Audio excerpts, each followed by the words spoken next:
Opa, galera! Felipe Cardoso aqui de novo com mais um Boulder Podcast, contando histórias de brasileiros que tomaram a decisão ousada de sair do país. Hoje eu tô aqui com o Alexandro Souza. E aí, Alex? E aí, galera? Tudo E bem? aí? Tudo ótimo, e você? Tranquilo. O Alex, ele trabalha em TI, mas mais especificamente, qual é o seu título aqui? Atualmente eu sou Senior Platform Engineer, mas já trabalhei como Principal, gerente, já trabalhei principalmente gerenciando pessoas, mas agora basicamente na parte técnica ali. Isso aí. E ele hoje é escritor também, né, de um livro aí. É um livro que basicamente o nome é Tech Leadership Playbook, Sim, que basicamente cobre todas as áreas ali do desenvolvimento de software, sim. que começa ali desde a contratação, o gerenciamento de projetos, testes, arquitetura, observability, e aí também a gente fala um pouco de negócio, né? O que está por trás ali dos sistemas ali, por que é importante você entregar um bom produto. Como liderar.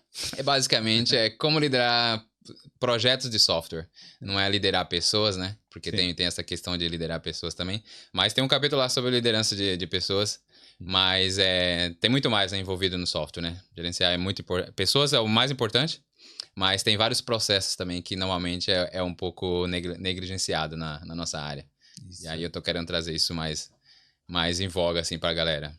Isso aí. Então, se você está interessado aí em entrar um pouco na área de TI e descobrir como é que funciona aí o mundo da liderança aqui, assiste aí esse episódio até o final, tá certo?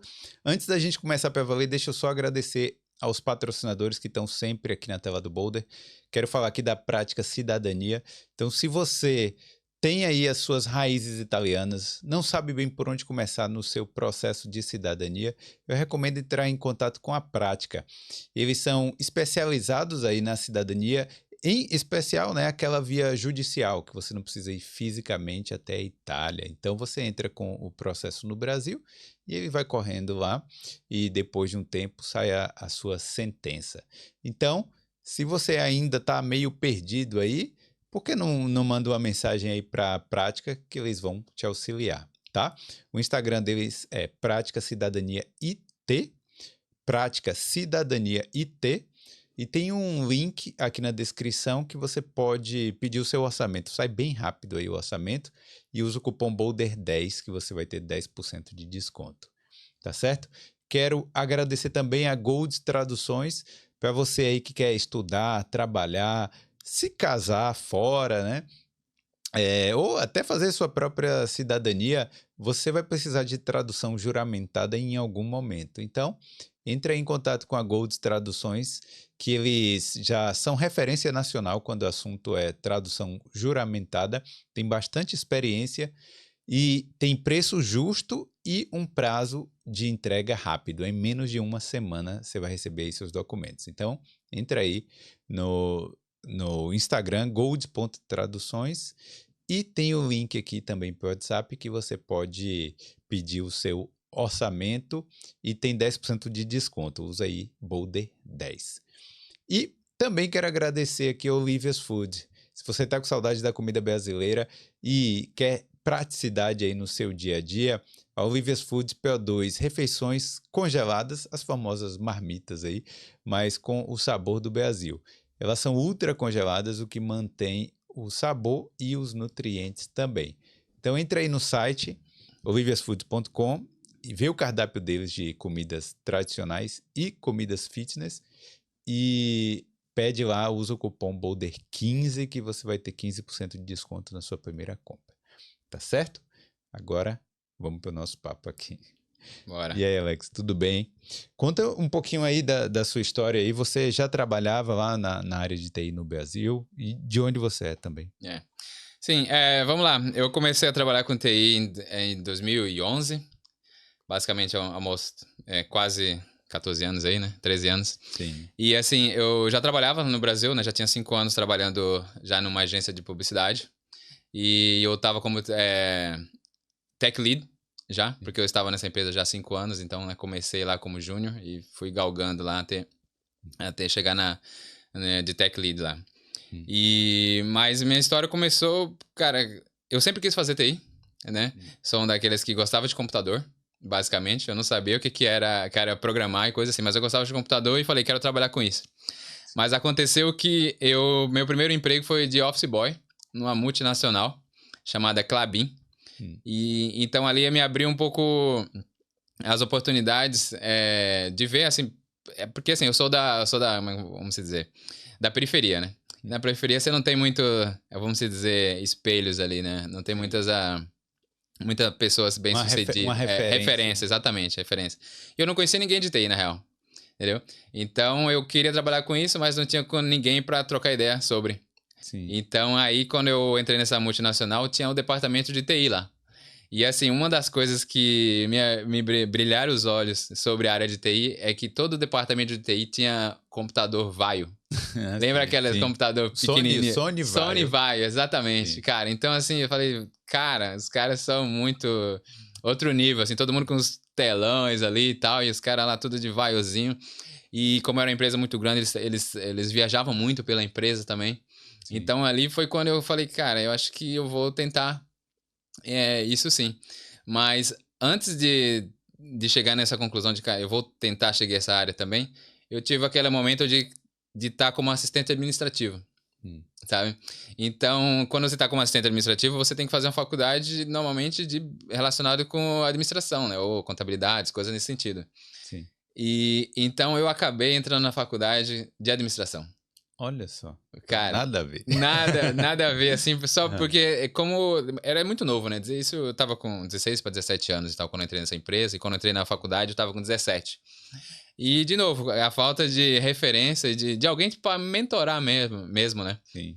Meus pais, eles são muito humildes, né? Estudaram a 4ª série, é o máximo que minha mãe estudou. E então eu acabei entrando na faculdade de administração porque eu pensava, estou aqui nesse caminho já da área administrativa e eu vou continuar nessa área então, porque as pessoas ao meu redor todos tinham administração, então meio que pensei em ir nessa área. Porém, quando eu comecei a faculdade, não ali me fez pensar, repensar, porque não era uma coisa assim que me agradou muito, o tipo de material, o tipo de estudo, e o que teria que meio que seguir. Acho que as qualidades que pediam para aquela área. Sim.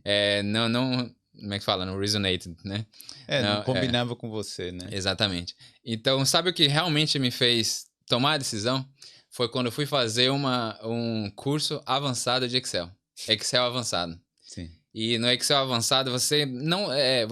no último módulo, a gente programava macros. Ah, sei. Que é VBA, né? Que é a primeira linguagem que eu vou dizer que eu programei foi VBA.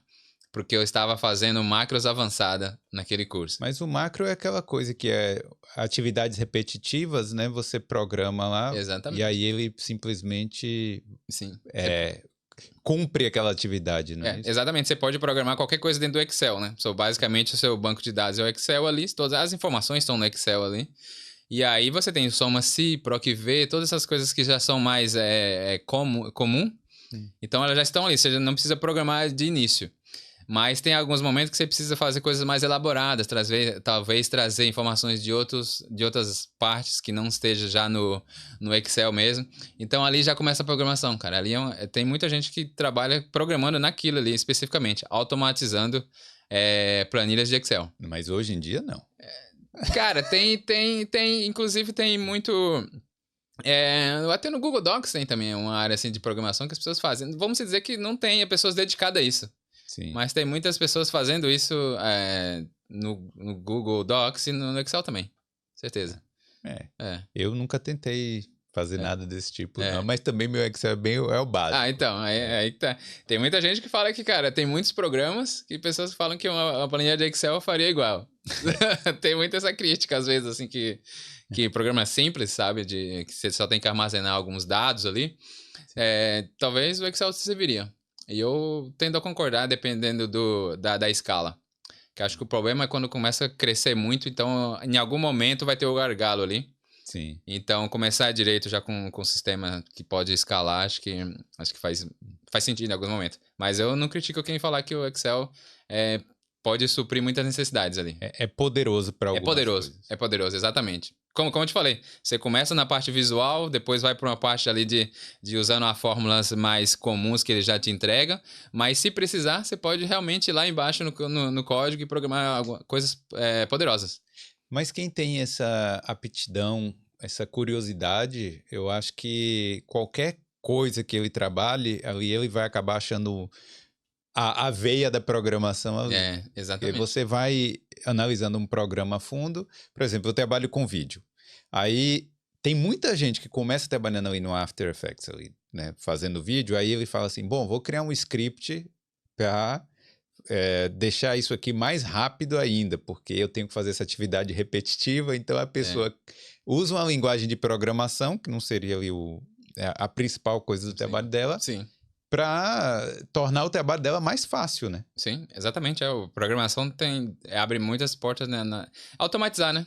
Automatizar, e às vezes você pode automatizar só usando diferentes programas, mas em algum momento você pode estender o programa além daquele programa, quando você desce um pouco o nível ali. E tem bastante programas que tem meio que essa funcionalidade ali de, né? Sim. Que é de estender uma funcionalidade que o programa já tem, sabe? Entendi. Boa. Aí você disse que trabalhou 5 anos lá nessa área, no Brasil. Foi. E aí, o que te fez vir para Irlanda? Uhum. Sim. Cara, eu nunca quis. Eu não sou um dos que sempre quis morar fora. Eu nunca tive esse anseio, assim. Acho que até porque a origem humilde ali, novamente, né, as referências ao redor, eu nunca conhecia ninguém que tinha morado fora do Brasil. Então não era uma coisa que era latente, assim, que eu vim pra cá por causa disso. Não, eu vim pra cá pra estudar inglês, porque eu sempre quis ser um bom profissional. Você sentiu a falta do inglês, isso, então exatamente. foi isso que te fez vir para cá. Eu vim para aprender inglês porque eu já era tech lead ali naquela empresa, né? Já tinha vamos dizer, as skills de programação eu já tinha bastante, mas eu sentia que para ir além eu precisava do inglês. Principalmente para vagas melhores em empresas, né? Para ganhar mais e tal. E talvez até para trabalhar para multinacionais nesse sentido aí. Então eu vim para cá por causa do inglês. Vim para aprender inglês e eu vim com o projeto de ficar aqui 1 ano. Sim. E a informação, cara, e é por isso que eu tô aqui, talvez, para trazer informações pra galera, eu acho que vai talvez ajudar as pessoas que estão um pouco em dúvida sobre o que fazer e tal. E naquela época eu não tinha tanta informação assim na internet já. Tinha informação, mas não era tão abrangente. Eu, por exemplo, eu não sabia que a Irlanda era o Vale do Silício da Europa, por exemplo. Sim. Eu sabia que Por que eu escolhi a Irlanda? Porque eu poderia trabalhar. Poderia trabalhar como estudante. Garçom, tal, essas coisas. Eu não achava que um dia poderia estar morando aqui e trabalhando aqui. Exatamente. Eu escolhi a Irlanda porque a Irlanda você pode trabalhar como estudante. Eu falei, eu não tenho medo de trabalhar, eu vou lá e aprendo inglês. Talvez eu ainda não tenha que... ainda recupere a grana que eu estou investindo. Sim. E talvez eu volte para casa com o inglês e eu volte também com algum dinheiro. É o meu projeto pequeno. Sim. Na época eu namorava também, 8 anos, então provavelmente eu vinha ficar 1 ano, né, longe ali da namorada na época, e voltaria e provavelmente casaria. E seguir a sua vida. Seguir a vida. Então, assim, o que me trouxe aqui, respondendo a sua pergunta, eu sempre tive, como se fala, essa vontade de ser um bom profissional, um profissional completo, e o inglês era algo que faltava, e eu vim pelo inglês. E aí, chegando aqui, o que te fez, então, mudar a sua cabeça? Então, eu acho que talvez até um pouco antes de eu vir, eu já tenha meio que descoberto que eu poderia, de repente, aplicar para vagas aqui e conseguir um visto. E quando eu cheguei aqui, eu vi que era isso mesmo, tinha muita vaga. Não apliquei desde o início porque eu vim com um inglês bem pobre, né? Eu tinha estudado um pouco de inglês no Brasil, né, antes de vir. Inclusive, a gente pode falar um pouco disso aí. Não venha para cá fazer intercâmbio sem estudar inglês no Brasil. É muito caro aqui para você aprender o to be. Cara, aprende o to be em casa mesmo, no YouTube, não sei, e vai na escola. Porque aqui o ambiente é para você destravar, né? E vamos dizer, basicamente destravar o inglês, o ouvido, a pronúncia, essas coisas assim. Mas acho que como é que fala? O vocabulário ali, é legal você já começar No Brasil mesmo. O básico do básico, seria básico. bom você já ter. Isso, só voltar uma tangente pequena aqui, porque Sim. eu acho que eu acho que tem um valor melhor se você já começa a estudar no Brasil, chega aqui já com o básicozinho assim, porque você já consegue ir num pub, pegar uma pint e de repente trocar ideia com alguém, sabe? Sim. Se você não sabe, você não vai conseguir trocar uma ideia e aí... você entendeu? Você atrasa um pouco ali o seu desenvolvimento. Principalmente se for esse período de 8 meses. Né? Na época, isso que eu ia falar, na época que você veio, eu acho que ainda era um ano, né? Então, quando eu vim também. E eu sei que é muito saudosismo a gente falar isso e tal, mas assim, como são 8 meses agora, pô, o tempo é muito curto, muito curto, cara. Pra você conseguir realmente aprender e tal. Isso. Então, se você vier, principalmente se você tem uma visão de longo prazo, então, realmente, aprenda um pouco de inglês aí, chegue aqui e aqui já é pra cima, né? E na sua área e tal. Tipo, gastar 3 meses pra sair do básico, né? Sabe assim, quando você tem só 8, né? Não é um investimento tão bom. Mas só uma pequena tangente aqui. Não, tudo bem, mas aí você veio realmente para aprender inglês. Chegando aqui, você já viu, realmente tem muita vaga, eu consigo talvez um visto ou trabalhar na minha área. E aí, como é que foi então esse início, esse processo? Então, eu vim... Nos primeiros meses eu nem cheguei a aplicar, porque como eu disse, eu não tinha confiança, né, de aplicar ali, não conseguia manter uma conversa. Então, eu comecei a aplicar no segundo mês, vamos dizer. E no terceiro mês eu já tinha conseguido um trabalho. Não era um trabalho que dava visto, mas era um trabalho para trabalhar na minha área. E era até para uns chineses, assim, tal. Não foi... No ponto de vista do inglês, não ajudou muito, né? Talvez eu não precisaria ter esperado tanto. Mas, assim, teve a entrevista que foi com inglês e tudo, obviamente, né? Não falava chinês. Como é que você se comunicava com o chinês? Não, os chineses falavam inglês. O chefe falava inglês. Tinha muitos chineses que não sabiam nada de inglês, sabe? Mas o chefe sabia inglês, obviamente, né? E o sistema todo lá era muito, vamos dizer, bem precário, assim. Eles tinham uma loja física e eles estavam começando a vender online. E eu, basicamente, fui lá para desenvolver a loja deles. E então, eu tava ganhando o mínimo. Era ganhando o mínimo, não poderia dar o visto, né? Porque a questão do visto ali tem o mínimo que você deve receber. Então, fiquei acho que 3 meses nessa empresa. Porque enquanto eu tava... era part-time. Era part-time. Então eu tava lá no terceiro mês eu já consegui um emprego, vamos dizer, já tava ganhando em euro, meio período, né? Tava conseguindo ainda manter a escola, mas eu tava também aplicando para vagas de verdade, né? De gente grande, né? E para conseguir um visto. Mas foi bom você ter essa experiência, mesmo não tendo sido o ideal? Cara, foi bom porque eu tenho histórias, né? Tem histórias de trabalhar pro chinês, assim. E que é bem curioso. Tipo o quê? Cara, sei lá. Não sei, tinha o cara que ficava do meu lado, por exemplo. O cara ficava arrotando o dia inteiro. Sim. Cara, eu não sei o que aconteceu com aquele cara. Ficava me arrotando o dia inteiro. O escritório era um gelo. Um gelo. Tipo, o cara não ligava o ar pra nada. Lá era meio com a área industrial. Sim. E a área industrial, acho que a isolação ali Sim. não era terrível, assim, era um frio desgramado. Aí eu lembro que, cara, um dos dias eu tava, por exemplo, trabalhando lá na hora do almoço, né? Então eu levava marmita e tava ali no meu horário de almoço, fora, e meio que voltei pro meu computador mais cedo. Até porque, né, ficar ali no computador mesmo, né? E, cara, eu tava vendo vídeos ali, né, no meu horário e tal, cara, o que você tá fazendo? Tipo, vamos trabalhar? O cara pedindo pra trabalhar. Acho que ele não. Acho que eu não acredito que eu tava falando de voltar, tipo, tá na hora de almoço voltar, mas ele não ligou no horário, que eu tinha momentos ali. Sim. Mas é uma coisa que não acontece em nenhum lugar, assim, na área de TI principalmente. Sim. Não vai acontecer nunca de alguém chegar assim, cara, você tá vendo outra coisa que não é trabalhando, porque tem um pouco dessa flexibilidade. E o cara me pagava o mínimo. Você entendeu? E queria o máximo. Tipo, eu não era júnior ou alguma coisa nesse sentido. Eu era um tech lead no Brasil, trabalhando pra ganhar o mínimo lá pra ele.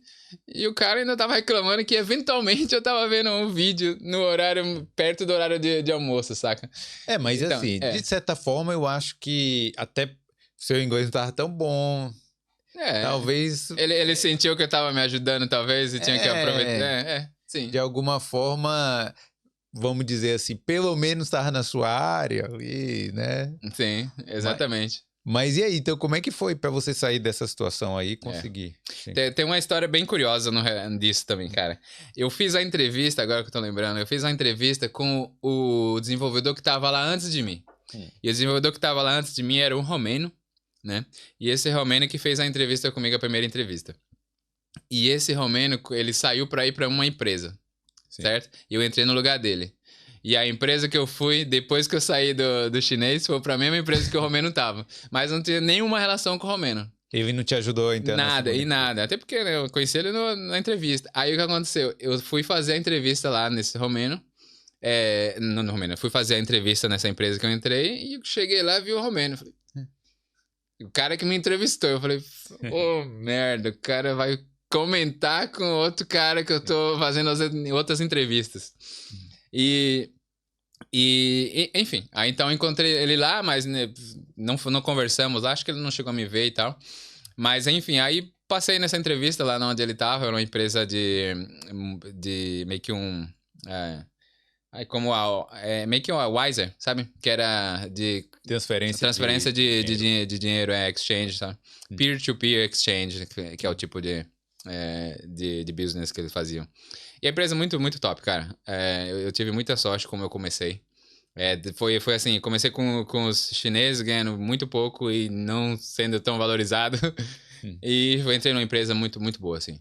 Foi uma empresa que tem um papel bem importante, assim, até no meu desenvolvimento profissional mesmo, assim. Porque era uma empresa de TI mesmo, porque até então eu trabalhava numa empresa que era de publicidade. Sim. Sabe? E no aí, Brasil. No Brasil. No Brasil era uma empresa de publicidade de 5 anos que tinha como parte do business montar sites, sabe? E não era empresa de TI, é uma coisa que a gente sempre comentava lá, né? Isso é uma empresa de publicidade, que tem pessoas de TI, saca? E essa foi a primeira empresa que era de TI mesmo, que era focado 100%, a maioria das pessoas era de TI. E era um business totalmente online e era uma equipe muito boa, sabe assim? Sim. Foi uma empresa que eu cheguei e foi bem poucas empresas na minha carreira que eu cheguei e falei, cara, eu não sou um dos melhores aqui nesse lugar, sabe? Eu tô defasado. E aí pra mim foi um extra, porque tinha a questão do inglês também, né?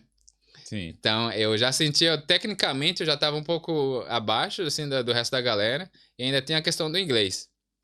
Então foi assim, bem desafiador, vamos dizer. Então você teve que lutar para melhorar esses aspectos aí.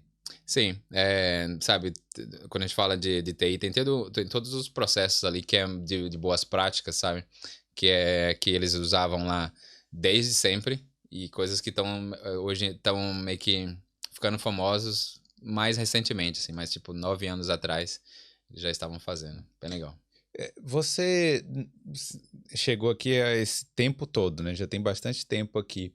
Você vê que hoje o mercado de TI, né? De entrar na área de tecnologia aqui na Irlanda, tá melhor, tá mais fácil de entrar, tá mais difícil de entrar? E tem mais vaga, tem menos vaga? O que você acha? Cara, tem bastante vaga, mas já teve o boom, né? O boom acho que já meio que passou. Teve o momento ali da pandemia e pós-pandemia ali naquele momento ali que tinha trabalho, acho que para tudo, né? E TI era uma das coisas que estava muito em alta, assim. E chegou um tempo que eu falava que era meio que fácil de conseguir um emprego aqui se você já tivesse experiência. Sim. Hoje já é um pouco mais complicado, né? Tem muita vaga ainda, mas tem menos. Mas é uma área que continua uma das melhores áreas aqui, eu acho que na Irlanda, né? Por causa das empresas que estão aqui e tal. E mesmo depois de tanto layoff que teve, continua tendo vaga aqui? Porque é o que as pessoas veem, né? As manchetes no jornal é isso, né? Layoff. Sim, continua tendo vagas. Eu acho que tem partes do ano que tem mais vagas e outras partes um pouco menos. Eu senti que, né, recentemente, nos últimos 2, 3 meses, tem aumentado bastante, inclusive. As pessoas comentam que tem a questão de budget, né, de, como é que fala, orçamento que eles planejam e tal, que realmente faz sentido ter épocas do ano que tem mais que outras, mas tem bastante vaga ainda, com certeza. Então, mesmo para a pessoa que está no Brasil pensando, a Irlanda ainda continua sendo o Vale do Silício continua sendo aqui. Sim, continua sendo. As empresas estão aqui ainda, né? Sim. E tem bastante vagas ainda, sim, com certeza. A gente tem que ter um pouco de responsabilidade, né? Falar que se tem muito que deve vir, que você vai conseguir. Não é isso que a gente está falando aqui, né? Sim. A gente está falando aqui que tem bastante vagas, mas também tem bastante competição, né? Vamos se dizer aqui que aqui a competição é mundial. Qualquer pessoa de qualquer lugar do mundo estão aqui. Então, assim, tem que ter um pouco de cautela. Não quero dizer que ninguém para vir que é fácil ou alguma coisa do gênero. É uma das coisas que a gente comenta muito lá no nosso grupo, né? A gente não comentou ainda, mas eu faço parte de um grupo aqui de IT, de pessoas que trabalham com IT aqui em Dublin.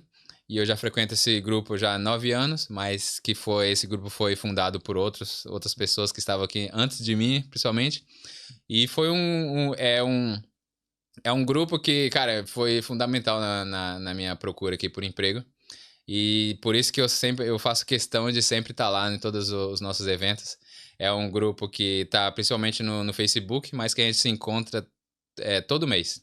Todo último final de semana do mês a gente se encontra. Tem um encontro presencial. E a gente basicamente vai... quem frequenta o grupo lá é pessoas que estão vindo do Brasil que trabalham com TI, né, que quer ter mais informações de como funciona a questão de visto, como funciona a questão de como currículo, até a gente fala um pouco lá de como organizar seu currículo, o que normalmente pedem nas entrevistas, coisa nesse sentido.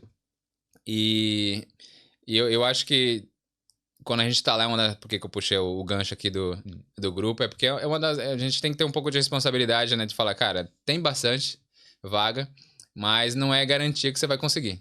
Né? Porque a competição é grande enfim. Porque assim, uma coisa é pessoas já com alguma experiência, com know-how, falando inglês. Vamos pintar aqui a pessoa, vamos pintar a pessoa ideal.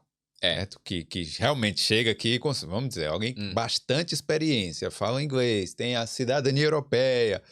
Essa aí é a pessoa ideal, né? Sim. Que chega aqui e realmente é bem mais... Tô dizendo que é fácil, porque nada na vida é fácil. Mas é bem mais fácil do que uma pessoa que seja júnior, que não fala inglês com menos experiência, não é? Sim, sim, exatamente. E não tenho visto, normalmente... Vamos falar um pouco de barreiras aqui das pessoas que a gente ouve lá. Acho que a primeira de todas é experiência.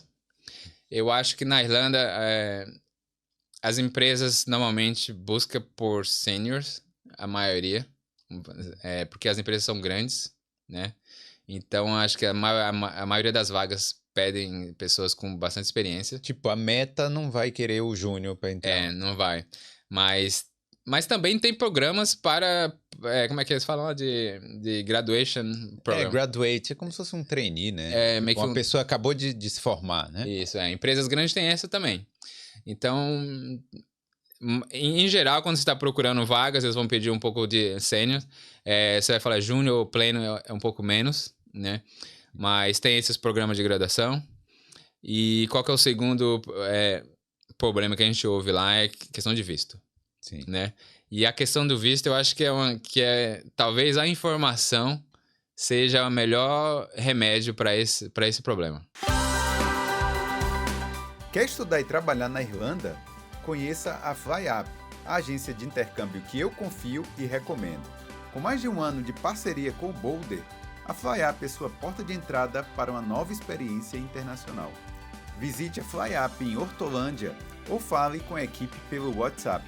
É só acessar o link que está aqui na descrição ou escanear o QR Code na tela. Não perca tempo, viva agora o intercâmbio dos seus sonhos com a FlyUp. Então, a falta de informação sobre o processo do visto e tudo mais, é isso. Isso,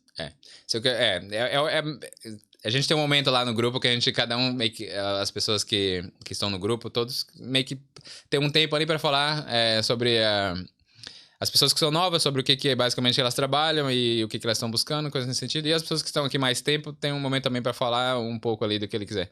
O meu momento, quando eu tô lá, eu sempre falo uma coisa bem importante, que é você não ter um visto. Como é que funciona? Primeiro, quando você está procurando um emprego, qual que são meio que o processo normal? É você falar com um recrutador, certo? E um recrutador, ele é quase que um vendedor. Sim. Porque ele basicamente ele vai tentar te vender para uma empresa. Sim. E ele ganha comissão nisso. Você entende? Então, você é meio que o produto que o recrutador está vendendo. Sim. E aí, você não ter o visto pode ser visto como um produto quebrado. Entendi. Entendeu? Porque você não está pronto para começar a trabalhar já com eles. E eles vão pensar, puta, não sei, talvez a empresa não tenha conhecimento e falar, pô, nem sei como é que conseguiu um visto para esse cara. Porém, o que eu digo que a informação é tudo é porque você não ter um visto não é necessariamente um problema. Pode ser um aspecto positivo. Se você vender isso, se você ter a narrativa correta. Você, por exemplo, se você estiver contratando um desenvolvedor aqui, eu sugeriria você contratar um desenvolvedor que não tenha visto, que precisa do visto. Por quê? Pelo custo? Não é, não vamos entrar, não vamos nem entrar no custo. Sim, não, é o que então? O custo pode ser uma coisa, mas não é um custo, vamos dizer, o custo é Já achamos uma característica positiva no cara que não tem visto. Que normalmente a pessoa que não tem visto vai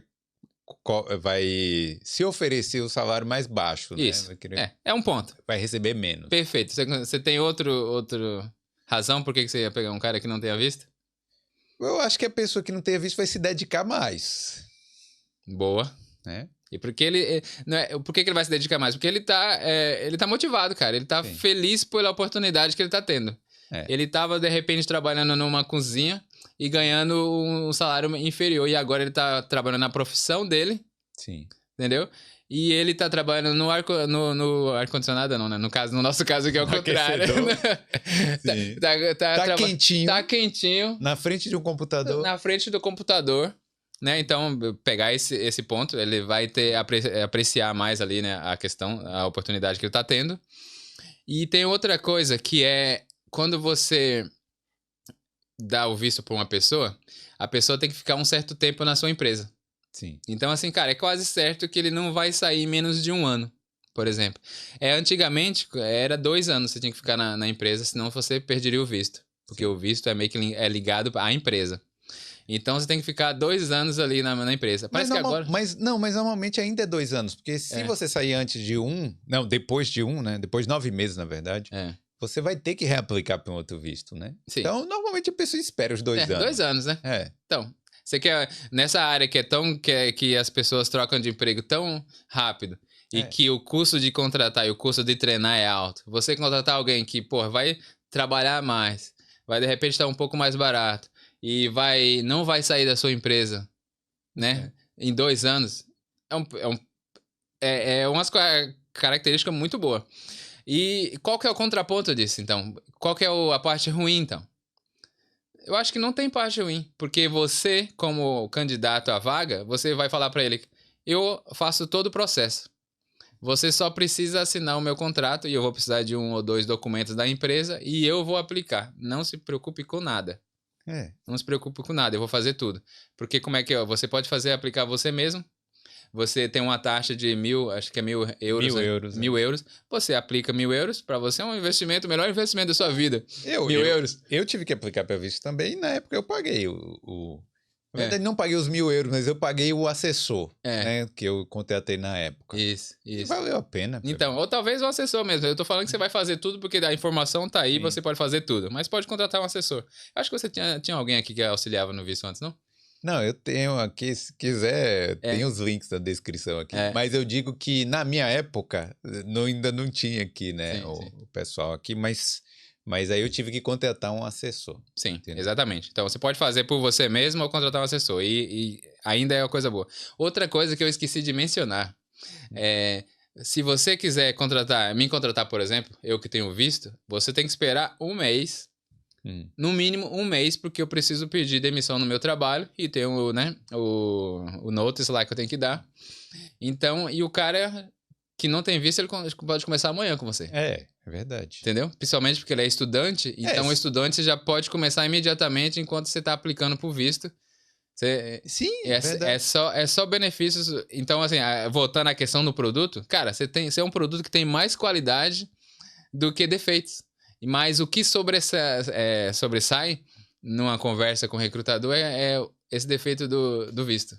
Sabendo se vender, cara, você consegue, né? Saiba se vender, mas para saber se vender, você tem que ter a informação.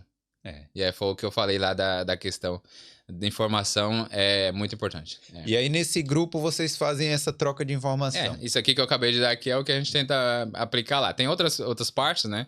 O que normalmente pedem entrevistas, coisas nesse sentido. Aqui na Irlanda, por exemplo, eles pedem muito, a gente chama aqui de let code, que é algoritmos que é algoritmos, basicamente. E é uma coisa também que é importante saber. Então, cara, tem que praticar. É uma coisa que você basicamente se aplica. Peraí, explica aí, porque eu não entendi. Esse algoritmo é o quê? Você ter conhecimento de como funciona algoritmos? Isso? Na hora do trabalho? Não fez sentido, é real, é verdade. É assim, ó, você tem 2 formas de avaliar um candidato. Sim. Você avalia o candidato com coisas práticas, tá? Então, desenvolver um site, programar na linguagem X, né? X. Sim. Banco de dados, coisas práticas do dia a dia. Porém, tem algoritmos e estruturas de dados que são coisas que normalmente... Como eu explicar? São coisas que a gente via na faculdade e que normalmente eles atestam mais a sua lógica. Sim. Acho que essa é uma boa forma de mostrar isso. É uma coisa que é focada mais na lógica e não é tão focada na prática. Então, algoritmo e estruturalidade são coisas que a gente não usa no dia a dia. Tanto é que eu odeio esse tipo de avaliação, e eu critico muito isso e já escrevi artigos e tudo sobre, porque assim, o cara que saiu da faculdade, ele vai sair melhor do que eu nesse tipo de testes. Porque é coisas que eles estão vendo na faculdade. E coisas que eu não uso, nunca usei em nenhum trabalho. No dia a dia isso não existe. Não faz sentido. Então, essa é uma coisa importante de saber. Mas empresas grandes usam Principalmente empresa grande. Empresas grandes são principalmente. E empresas grandes faz um pouco de sentido, porque eles têm muitos candidatos. Então precisa de cortar um pouco ali os candidatos, e é uma boa forma mais dar uma filtrada. Então, se você quer, essa inclusive é uma dica, se você quer entrar numa empresa na FANG lá da vida, Facebook, Amazon, é isso que você tem que começar estudando, senão você não passa nem da primeira entrevista. Nem do recrutador, porque eu fiz uma vez, o recrutador me perguntou, fez essas perguntas de estrutura de dados e Big O e tudo. E aí você... Não passei. Não passei, porque não uso e tenho raiva de usar. De que pessoas me perguntam sobre coisas que não é usado no dia a dia. Sim. Então, assim... Você já fica desmotivado na hora porque, cara, eu não fico desmotivado porque eu entendo, né? Tipo, para empresas grandes e coisas nesse sentido, você tem que ter uns critérios lá e aí em algum momento vai ser pedido coisas do dia a dia. Mas empresas pequenas é um absurdo. Absurdo, porque é custoso contratar. É custoso. E aí basicamente, você tá desperdiçando os candidatos super qualificados, porque você está botando esse tipo de coisas que não faz sentido. Se você fosse começar hoje, você focaria em empresa grande ou pequena? Pequena, com certeza. Para conseguir a primeira oportunidade. Eu diria pequena, mas como eu falei, tem programas em empresas grandes que é focado para pessoas que estão iniciando. Então, vão em todos. Não exclui ninguém. Você precisa da primeira oportunidade, né? Não exclui ninguém. Então, quando dá a primeira oportunidade, cara, empresas pequenas, trabalhar talvez sem remuneração.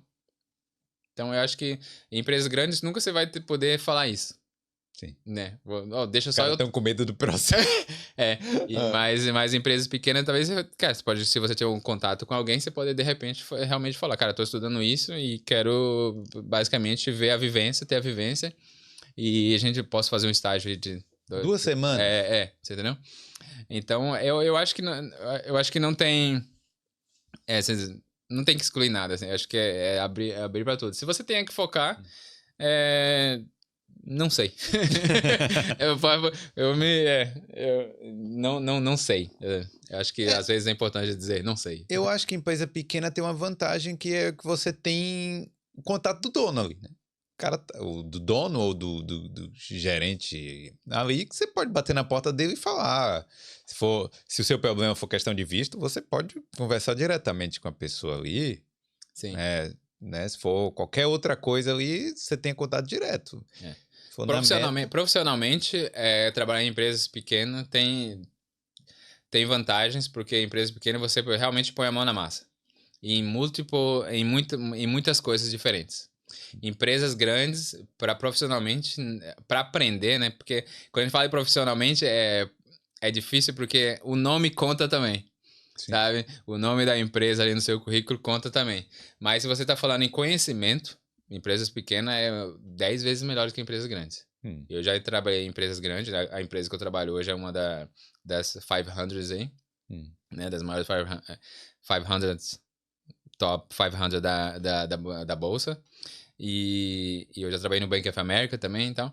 Eu trabalhei em empresas grandes e pequenas. E empresas grandes, normalmente, você fica muito limitado.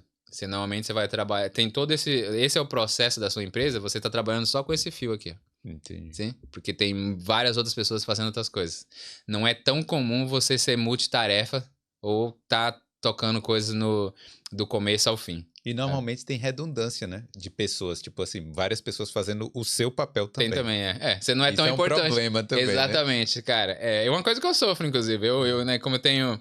eu tenho muitos anos já na área, né? Que quase 15 anos, como eu falei. E eu escrevi um livro, inclusive, é porque eu conheço das duas pontas, assim, do começo ao fim, todo o processo. Então, eu gosto de exercitar todo o processo, entendeu? Eu faço front-end, back-end, DevOps, né? Segurança. E aí, quando você vai numa empresa grande, cara, você fica confinado a uma área só. Você vai fazer o back-end só, ou você vai fazer só o front-end, ou você vai ser só o cara de DevOps ali, de Ops, né? Então, eu particularmente prefiro ainda empresas menores. Mas, quando você chega num certo nível da sua carreira, é difícil empresas pequenas pagar como as empresas grandes vão pagar. Isso aí com certeza. Esse é um trade-off aí que, de repente, você vai ter que decidir. Mas a gente já tá falando de anos de experiência. Acho que focando no quem tá começando, cara, eu acho que é muito bom quem consegue começar numa empresa menor. Que aí você vai conseguir experiência depois entrar na... Sim, nas grandes, exatamente. Você vai ter filhos, então você vai querer estar num lugar mais seguro, vamos dizer assim, né? Com um salário melhor e trabalhar menos. Empresas menores, acho que você exige mais também de entrega, né? Entregar mais. Bom, vamos lá. Agora deixa eu perguntar sobre o personal branding, porque você escreve, né, no LinkedIn, tem o livro, tem cursos. Qual a importância de você ter essa presença online aí? Eu acho que a gente comentou sobre se vender, né? Sim. Sobre se vender. E eu atribuo um pouco, assim, ao meu primeiro trabalho ter sido rápido. Ali, tipo, 5 meses já tinham visto, né? E 3 meses eu meio que já tinha um trabalho. E consegui entrar numa empresa muito boa. Porque desde aquela época, eu já escrevia artigos e eu já participava de comunidade. Eu frequentava lá a comunidade de PHP, na época eu trabalhava com PHP no Brasil. E eu acho que tudo isso, quando você está conversando com alguém, né, acho que traz um valor a mais sobre você. Porque ali você está falando sobre comunidades. Cara, você está pessoa que sabe se relacionar com outras pessoas. Essa demonstra ali que o seu engajamento, né? E nesse sentido. Então, eu acho que lá atrás já me ajudou a arrumar um trabalho aqui. E eu continuo investindo no meu brand ali, no produto Alex.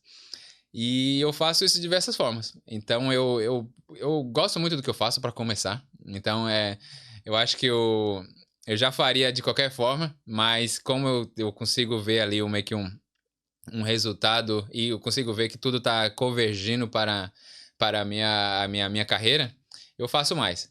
Mas, por exemplo, eu escrevo artigos, eu tenho cursos na Udemy, tenho vídeos no YouTube, lancei um livro, eu já escrevo artigos em diferentes portais, né? Eu dou palestras, né? Vou em meetups, coisas nesse gênero. E então, tudo isso, né, como parte ali de construir um brand ali, né? Isso ajuda na parte prática de ser encontrado por empresas? Ou é mais, por exemplo, no momento de uma entrevista, aí ajuda você a ganhar um pouco mais? O que ajuda na prática? Então, o que eu já vi? Eu já fui contactado pela Mastercard, porque uma gerente pediu pro recrutador falar comigo, porque ela viu um artigo meu sobre APIs, e ela estava começando um time focado em APIs. Então, ela viu lá alguém que tinha já o conhecimento nessa parte, e ela estava montando uma equipe. Por que não entrar em contato com aquela pessoa que tenha demonstrado aqui? Então, eu já vi de ser achado, né? Eu já participei, no meu último cargo eu era gerente de TI, né? Acho que na tradução não é isso, né? É Engineer Manager. Dá alguma coisa nesse sentido. É gerente do departamento ali de TI. E então, como eu consegui esse trabalho? Eu apliquei para outra vaga, que era Principal, né? E aí, durante a entrevista e o processo ali todo, eles me ofereceram o cargo de gerente, né? Sem que eu tenha pedido ou que eu tenha sido a vaga que eu tenha aplicado. Mas porque eu acho que durante a nossa conversa, que eu tenha, provavelmente não foi só o meu sorriso bonito, né? Então eu imagino ali que todo o que ela tenha encontrado sobre mim, porque eu já escrevo sobre o gerenciamento de pessoas mais de 5 anos, né? De gerenciamento de projetos, são qualidades assim que você espera que tenha nesse tipo de role, né? De cargo. Sim. Então eu imagino que tudo isso, além do que eu tenha falado nas entrevistas com as pessoas, tudo isso que tinha atrás ali, tenha contribuído para eles me oferecer essa vaga. Então, eu particularmente eu diria que para ser achado é menos, mas que ajuda mais no processo ali de decisão, principalmente quando tem outros candidatos, né? Sim. Porque eu acho que se você for só com sua parte técnica ali, com passar os testes ali e tudo, você pode ir bem, mas eventualmente as pessoas vão bem também. E como você decide entre as várias opções? Você não tem um diferencial, né? É diferencial, exatamente. Acho que resumindo tudo é o diferencial. Então, eu acho que acontece também de ajudar a ser encontrado, mas eu imagino que no momento de se vender que é importante, que ajuda mais. Mas a pessoa que ainda, por exemplo, tem pouca experiência aqui, então mesmo que assim, a pessoa está começando, tem pouca experiência na Irlanda, ela não vai não vai escrever um livro ainda. Sim. Mas como é que você pode começar a construir isso? Sim. Cara, eu acho que para quem está começando é mais importante aí, né? Uma das coisas que eu não comentei também lá na lista de branding é que eu faço muito open source, né? Escrevo muito código e tal para outras pessoas. E você não ter experiência, você precisa construir essa experiência. E na área de TI, eu acho que é uma das melhores coisas da área de TI é que tudo que você precisa é um computador e uma internet. Para construir coisas grandes, assim, sabe? Então, se você não tem experiência, você precisa construir essa experiência. E como você constrói essa experiência? Escrevendo código, né? Desenvolvendo o projeto e, de repente, escrevendo sobre uma determinada coisa, fazendo estágio, coisa nesse sentido. Então, trabalhando de graça em um projeto open source, por exemplo, é uma experiência. Sim. Entendeu? Por exemplo, eu tenho vários projetos open source, certo? Que eu mantenho sozinho. Alguns eu mantenho sozinho, outros eu tenho ajuda de outras pessoas. Mas nada impede você, Boulder, falar, cara, esse projeto que você está fazendo sobre... eu estou fazendo um sobre streaming de vídeo, por exemplo. Sim. Você fala, cara, eu tenho um puta interesse em vídeo. Eu trabalhava como videomaker, então eu quero aprender mais sobre isso. Eu posso contribuir no seu projeto lá, ler o que você está fazendo e tal, e de repente trocar uma ideia com você para você me ensinar? Fala, sim. E aí você já começa a contribuir e isso já é uma experiência. Sim. Experiência não precisa ser assinar a carteira, cara. Da mesma forma que a faculdade não é tão necessária, assinar a carteira também não. O que você precisa é experiência, provar experiência. E não tem melhor forma de provar uma experiência do que um projeto que é aberto, que qualquer um pode ver o que você fez. Onde é que dá para achar esses projetos para a pessoa poder contribuir? Sim. Então, quando a gente está falando de desenvolvedores, a gente tem meio que uma rede social de programadores, que é o GitHub. Sim. E o que é nessa rede social? A gente posta lá? Código. Sim. Entendeu? Então, é basicamente onde você encontra o melhor lugar, provavelmente o GitHub, que é a rede social de desenvolvedores, que lá você vai encontrar código sobre tudo. O programa que a gente está fazendo ali, a transmissão, que é o OBS, ele é open source, né? Então... Exatamente. O open source tem o código lá no GitHub da OBS. Então, aí alguém vai lá e contribui, aí cria um plugin, aí faz alguma coisa, né? Exatamente. É assim. E pode... Tem várias formas de contribuir. Às vezes, se você não tem tanta experiência, é difícil você fazendo a contribuição no código mesmo, no core. Você pode contribuir, por exemplo, com documentação. Sim. Sabe? Você pode contribuir fazendo testes. Tem várias formas de contribuir. E ter seu nome num projeto grande desse é um puta diferencial que você pode usar ali no momento que você estiver buscando uma entrevista. Isso é interessante, né? Então, assim, realmente, você pode ser o tester, né, daquele projeto, e aí na hora da entrevista você fala, não, olha, esse projeto só funciona bem por minha causa. Exatamente, tá uma merda porque eu não testei direito. Não, todos eu testei aqui, tá perfeito. Não, exatamente, cara. Hoje tem muita forma de você aprender a programar. Uma das coisas, um do nosso público lá no nosso grupo é pessoas que estão mudando de carreira. Sim. Então, assim, pessoas que trabalhavam com outra coisa e querem ir para a área de TI. E eles querem ir para a área de TI, mas não sabem programar. Ou não sabem outra coisa de TI. Porque TI é muito grande, né? A gente fala que TI é como medicina. Né? Sim. Programar é só uma das coisas que você pode fazer. Mas vamos pegar o exemplo de programação mesmo. Porque acho que é o principal... É a coisa que paga melhor e tem mais vagas, coisa e tal. Mas você não sabe programar. E aí você quer arrumar um emprego, mas você não sabe fazer o básico do trabalho. Você tá pedindo para uma empresa te contratar para te ensinar o beabá. Empresas contratam e ensinam. Mas você precisa ter a base. Sim. Sabe? Então, cara, se você não ter feito o projeto... Se você não tiver feito o site da igreja, da sua igreja, ou se não tiver feito, sabe? Sim. Tá errado. Tá errado. Você tem que botar a mão na massa. Programação tem que pôr a mão na massa. Não tem outra forma de aprender. É uma boa ideia que você deu aí. Realmente, a pessoa tá numa organização, numa igreja, sei lá o quê, numa comunidade, no bairro. Sim, cara. Vamos criar aqui um negócio aqui, fala com a lojinha do seu vizinho, né? Tem que pôr a mão na massa. O que não falta é projetos que você pode fazer. E não falta... E tudo que você precisa é de um computador e uma internet. É isso. Computador bom, né? Mas um computador mais ou menos. Não precisa ser top, não. Não. E é uma programação que as pessoas às vezes têm como é que fala? O Sony Vaio. Você não precisa do Sony Vaio. As pessoas normalmente pensam que para programação precisa de um computador bom. Não, é o básico do básico. Um programa ali, 500 conto ali. Um bloco de notas. O Notepad++. Né? Não, isso aí não existe mais, não. É antigo. Até tem, mas acho que é muito limitado. Qual é o programa agora?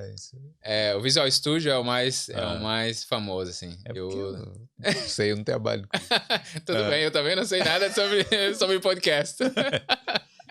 Tá, mas vem cá. Mas vamos falar então do livro. Do livro. Tá. Como é que foi aí que então você decidiu realmente falar, vou escrever sobre o que é o livro?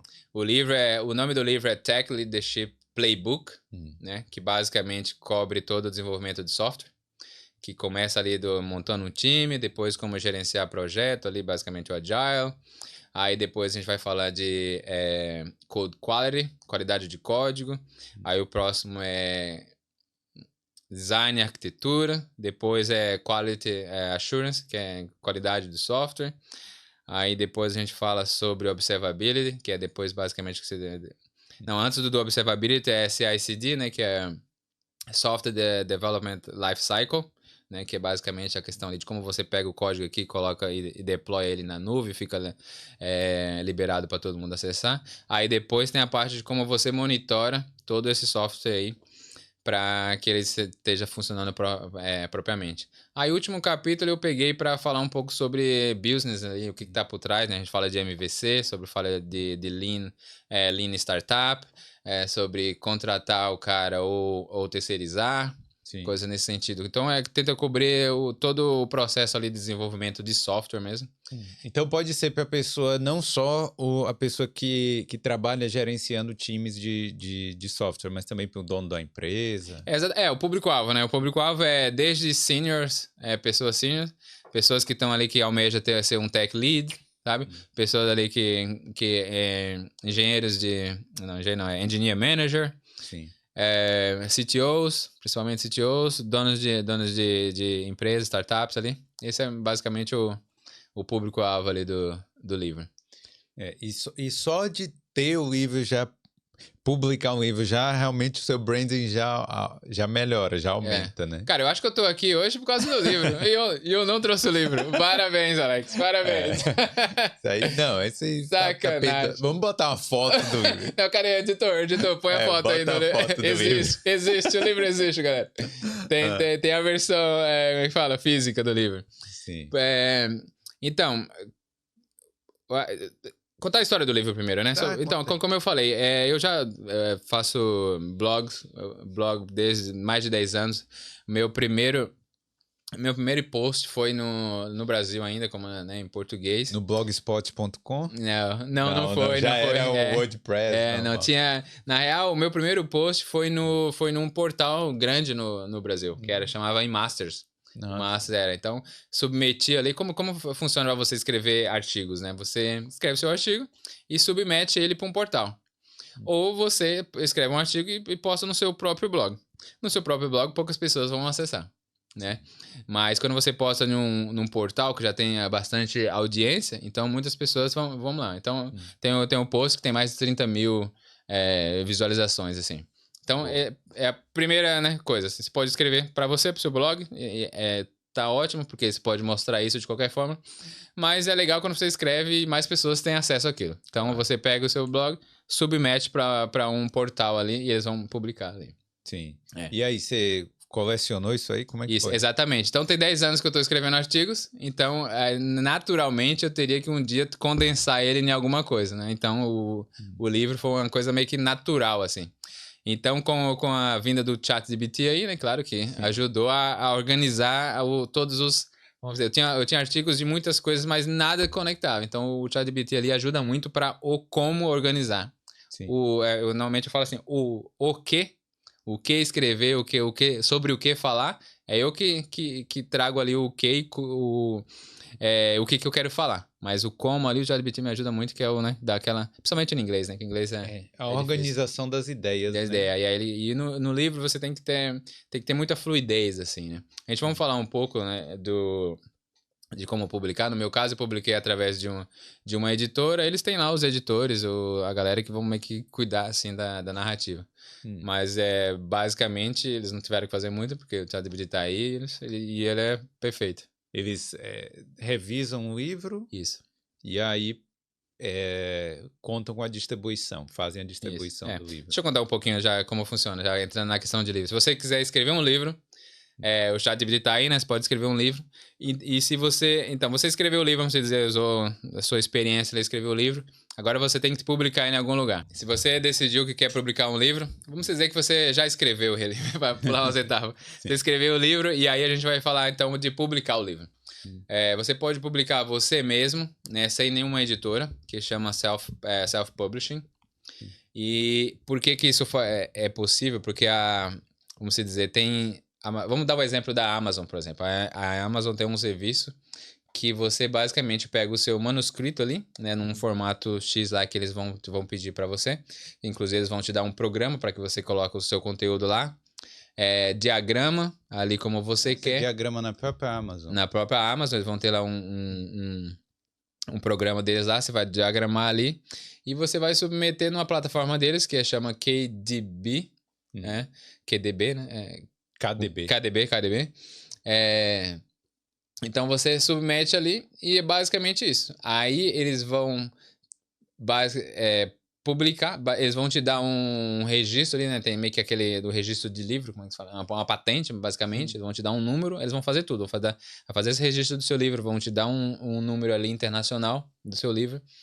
E aí, com isso, eles vão publicar na Amazon e todo mundo que vai comprar aquele livro, eles vão imprimir ele mesmo e vão te mandar para a pessoa diretamente. Sim. Você não tem que se preocupar com mais nada. Depois que você já interessante. Depois que você já escreveu, diagramou, botou ali as imagens, coisas e tudo, mandou para eles lá e você só foca agora, você só tem que focar só no marketing para vender. Quando é que a Amazon cobra por esse privilégio aí? Vou te falar. Eles vão cobrar 60% do valor. Sim. E você vai ficar com 40%. Mas, em tese, depois você diagrama lá na Amazon, nesse sistema, você mesmo pode falar, quer saber? Cansei da Amazon, vou pegar aqui esse livro, vou imprimir eu mesmo e... Sim, exatamente. Você pode mandar para qualquer outra plataforma. Tem outras, né? Eu tô falando da Amazon, que é a maior, mas tem outras plataformas assim que vão meio que gerenciar a distribuição, basicamente, né? Você não vai poder carregar aquele número internacional. Não. Aquele número é só na Amazon. Aí você vai ter que fazer outro. Você vai ter que fazer outro. Então, ali, quando você fez na Amazon, vai ficar na Amazon. Mas nada te bloqueia de colocar em outra plataforma e vender em diferentes lugares. Porém, a outra forma você já não pode fazer tão isso. Eu vou explicar depois. Mas, o que mais? Acho que a parte ruim disso é que você não pode carregar aquele número para outro lugar e que você não vai ter que fazer tudo você, né? Você não vai ter o editor ali, você vai ter que meio que...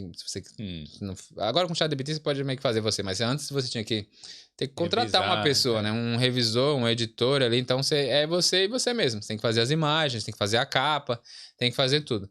Inclusive foi assim que eu comecei. Eu acho que a Amazon teve um papel fundamental ali para me incentivar a continuar. Porque eu meio que cheguei a colocar tudo lá e eles mandam até 5 versões para você de graça.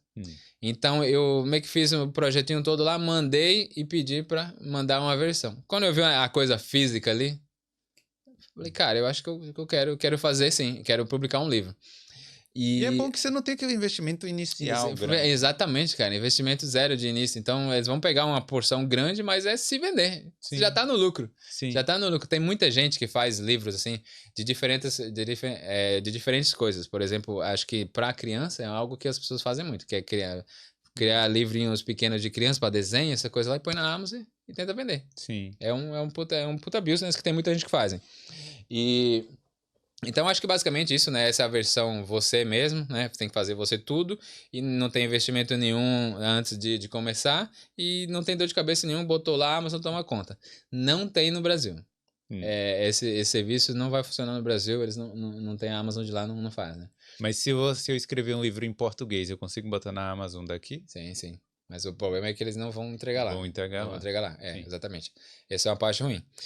Basicamente isso. Aí a versão que é um pouco mais profissional é através de uma editora, certo? Então você tem que procurar uma editora que aceite publicar o seu livro.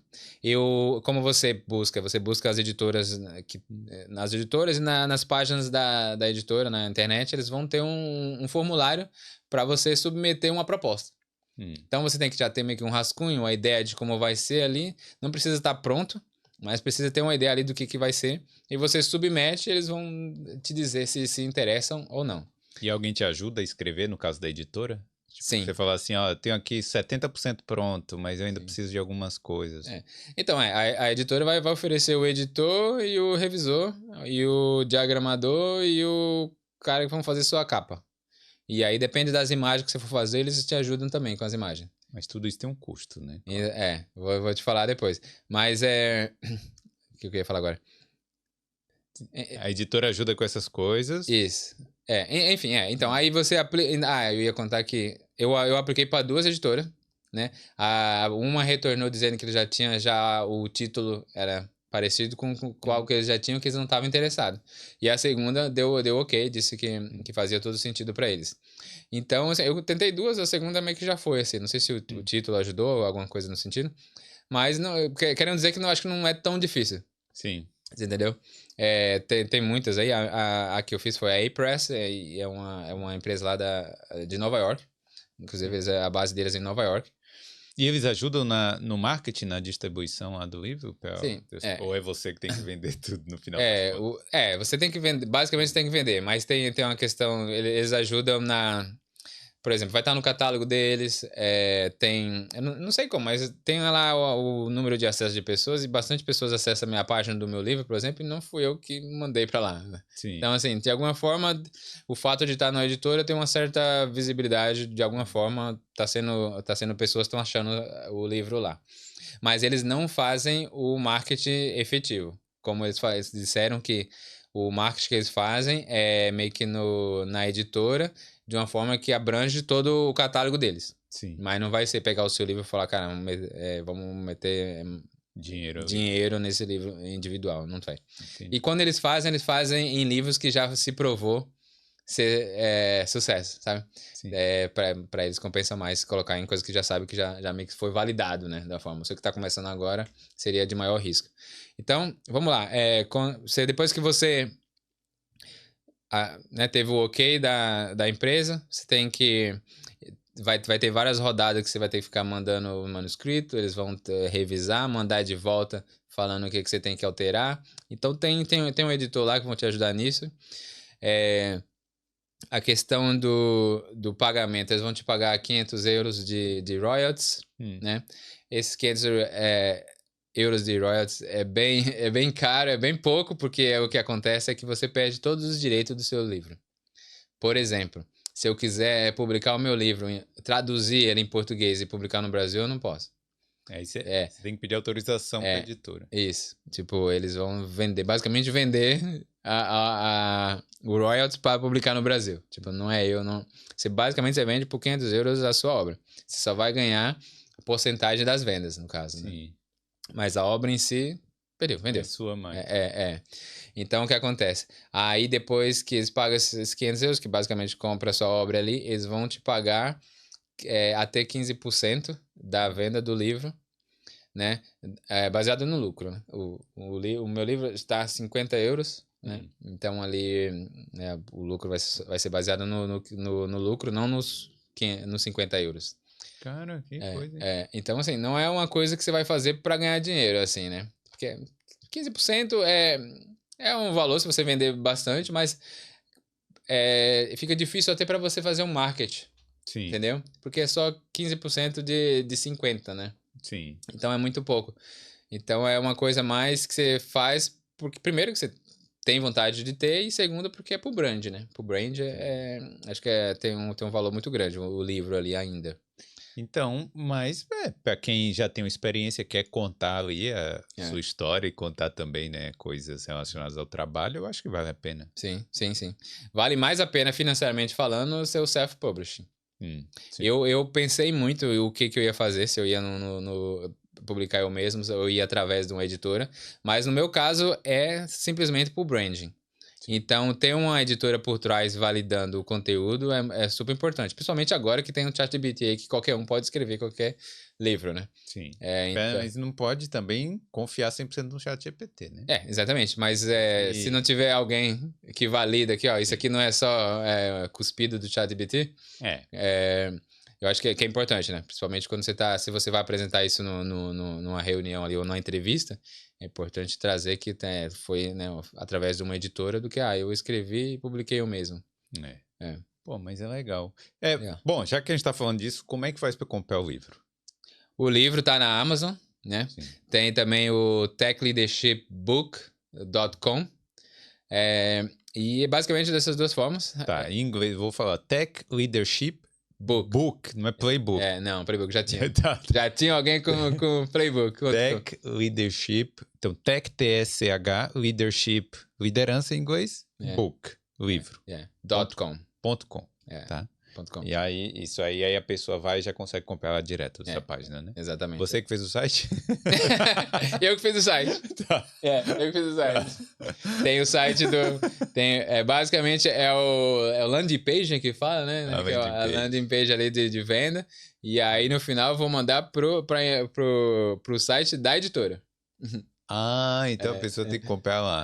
A pessoa vai acabar comprando no site da editora, mas tem ali toda a landing page ali vendendo legal o livro. Entendi. Com tudo lá. Esse programinha de diagrama do Amazon é fácil? É tipo muito um Canva? Fácil. É muito fácil. E chega a ser limitado, né? Porque é fácil. Foi feito para ser fácil, então é um pouco limitado. Mas o programa é só uma das formas de fazer. Eles podem usar até o Word. Entendi. Sabe? Mas só tem que seguir lá um guideline ali. E aí o programinha ajuda muito para chegar nesse ponto, assim. Entendi. Boa. Legal. Interessante aí. Então aí o cara faz tudo. Curso, livro, ele escreve no LinkedIn, artigo. Eu posto bastante no LinkedIn. Eu sou bem ativo no LinkedIn. Falar um pouco sobre curso, então. Meus cursos maioria são free, né? Grátis. Gratuito. Eles estão na Udemy. E eu tenho quase 20 mil estudantes cadastrados lá. Que é uma coisa que eu vendo também, assim, nas minhas revistas. Tenho mais de 20 mil, quase 20 mil estudantes, né? Que ali que estão aprendendo ali comigo. Diferentes assuntos, né? Tem a maioria é sobre AI, Machine Learning, mas tem sobre DevOps, Java e coisa de sentido. E na Udemy, como faz para publicar cursos lá também da mesma forma. Você se cadastra lá como instrutor, submete o seu curso, eles vão avaliar, se passar eles vão publicar. E na Udemy você basicamente vai receber 37% do valor do que é vendido. Sim. E a Udemy fica com 70%, né? Ali? Sim, 63%. Se é eles que trazem o vendedor. Se é vendido através deles, né? Sim. Porque a plataforma... A maioria é vendida por causa da plataforma deles. A audiência é muito grande. Então, se você vende você mesmo, que você tem um link lá do instrutor, você recebe 97%. Bom. É bem bom, sim. Os cursos na Udemy são bem baratos, né? Então, assim, você não vai ficar rico lá também. Mas é interessante porque a plataforma deles tem muita gente.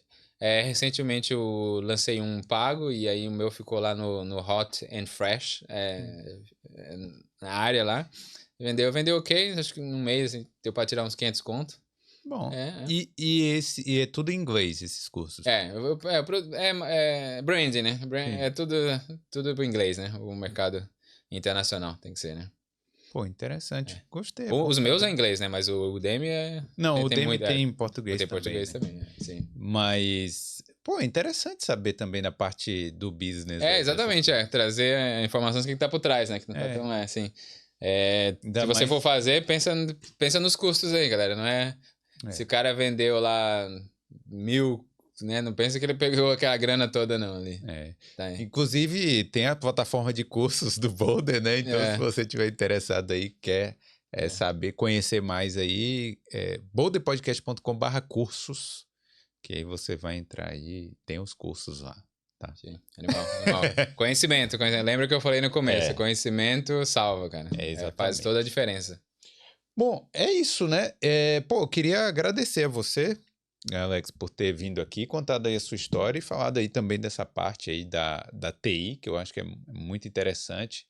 E eu queria perguntar assim, o que você falaria pro Alex lá de trás em relação a isso, em relação a, você nem sabia, não conhecia ninguém que morou fora, e hoje você mora aqui e tem um papel importante, assim, para os brasileiros e para os estrangeiros. Então, o que você falaria, assim? Cara, se envolver mais em coisas. Eu acho que a minha cabeça começou a abrir quando eu me envolvi na comunidade de desenvolvimento, PHP principalmente. Ali meio que viu quanto como eu estava desenvolvendo software era rudimentar, assim, de qualidade duvidosa, né? E depois, quando eu vim para a Irlanda, né, me envolvi com com comunidades aqui na Irlanda também, aprendi sobre vistos e trabalho. Então, eu gostaria de ter participado de mais comunidades em outros momentos da vida, assim, sabe? Eu deveria ter participado de comunidade de montagem e manutenção de computadores, sabe? Assim, sei lá, que teria aprendido mais sobre a parte periférica do computador ali. Eu acho que uma coisa que eu sempre busco tem que se envolver em coisas, saca? Sair da bolha. Cara, eu sei que é mais confortável ficar em casa assistindo o Netflix, mas é mais divertido e mais rico você sair, se envolver com alguém e com um grupo, né? Com um grupo ali, com uma comunidade. Sim. Acho que isso então, é importante. falar pra galera, então, se ainda tá no Brasil e realmente se reúna com pessoas que tenha, talvez, assim, a vontade de sair do país, por exemplo, né? Seria... Inclusive você lá, se você conhecesse pessoas que já tinham saído, talvez sua cabeça tivesse aberto mais cedo ainda, né? Exatamente. Cara, se exponha, né? Se exponha a coisa. Eu tô me expondo aqui, espero que eu não tenha falado muita besteira, mas sempre experiência, né? Então, vou vendo aqui, quero aprender como o podcast funciona e coisas assim. É isso aí. Se precisar de alguma dica aí. Onde está? No Boulder Cursos. Não, tem seu podcast? Ainda não tenho, não vou fazer um. Cara, tem que ter, é o principal. Você compraria um curso sobre podcast? Fala aí. Claro. Pô, e todo o marketing que tem por trás, né? Tipo, parceria. Uma das coisas que eu tenho aprendido que é bem legal com cursos e com livro é o marketing. É o marketing, eu quero aprender sobre anúncios e coisas nesse sentido. Tipo, podcast, deveria estar com ele aqui para fazer mais bonito, mas eu acho que o que vem com o projeto é mais interessante que o projeto em si, saca? Sim, com certeza. E as pessoas que a gente conhece, né? A gente tá conversando aqui porque existe podcast, né? Exatamente. Tipo, animal. Mas é isso. Então, galera, se você gostou deste episódio, deixa o like aí e se inscreve aqui no Boulder, tá bom? A gente tem muitas histórias aqui, não só na Irlanda, mas em outros países da Europa também. E como é que faz para conhecer mais do seu trabalho, Alex? Como é que faz para te seguir? Basicamente, eu tô no LinkedIn, Alexandro Souza, né? E tô no Instagram também, mas eu não tô produzindo conteúdo lá. Mas se você quer realmente consumir conteúdo, o meu é no LinkedIn. Ou se você quer visitar os meus cursos, Alexandro também na Udemy. E no livro aí, né? O livro, Tech Leadership Playbook. Para aprender tudo que tá por trás ali do desenvolvimento de software. E principalmente para pessoas que já estão na área, não é para quem não está na área. Vamos botar a foto do... Então é isso. Valeu. Alex, manda um tchau ali naquela câmera ali.